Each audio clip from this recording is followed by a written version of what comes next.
Bu yolg'onchi 5 kunlik dunyoda insonni 2 donagina, bor yo'g'i 2 donagina chin do'sti bo'lar ekan. Birinchisi Alloh bo'lsa, ikkinchisi siz bilan meni dunyoga keltirgan zotlar onalarimiz. Alloh siz u bizning ruhimizga parvona bo'ladi. Onalarimiz-chi? Onalarimiz hali tug'ilmasimizdan to o'zlari qabriga kirgunlaricha boshimizda parvonalar. Allohim umrlarini uzoq qilsin. Oqibat degan bir gap bor bu dunyoda. Lekin oqibat bilan oqibatni ham farqi bo'lar ekan. Ona farzandiga beminnat oqibat qilar ekan. Farzandim mendan keyin qolsin, uni o'ssin deb oqibat qilar ekan. Lekin farzandning oqibati omonat oqibat bo'lar ekan. Minnatli oqibat bo'lar ekan. Bugun bor, ertaga ko'ramanmi yo'qmi, keyinda shu ikki og'iz yaxshi gapimni ayamay deb oqibat qilar ekanmiz. Bugun kelib erta ketguvchi mehmonga qilgandek oqibat qilar ekanmiz. Agar so'zlarimdan dilingiz ranjigan bo'lsa, shu gaplarning isbotini qabristonga borib ko'ring.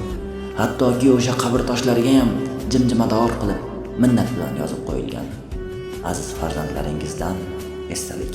Dunyoni yolg'onligini, dunyoni omonatligini, dunyoni bor yo'g'i 5 kunligini isbotlab ketgan insonga siz bilan meni esdaligimni nima kerak bor? Aziz farzandlaringizdan esdalik. Gohida yarim tunda uyimizga kelamiz. Darvozani astagina ochib hech kimga bildirmay kirib ketamiz deymiz.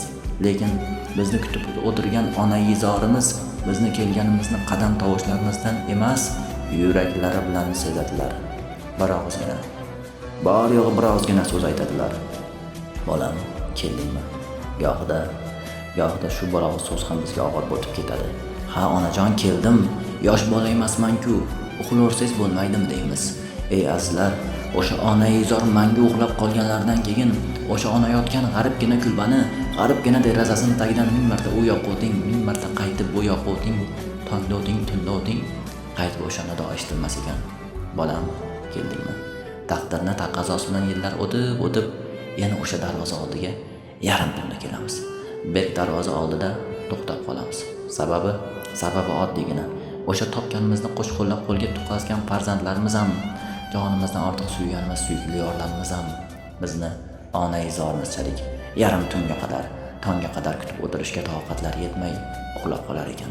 Ana o'shanda qalbimiz uyg'onib qoladi. Ana o'shanda vijdonimiz uyg'onib qoladi. Ana o'shanda qo'llari qadoq mehribonimizni sog'inib ketamiz. Ko'zimda yosh, yelkamda tobut. Zirqirayda tanam uzrajon. Ona uzoq kuttirmayman kut, mahshargacha xayr onajon.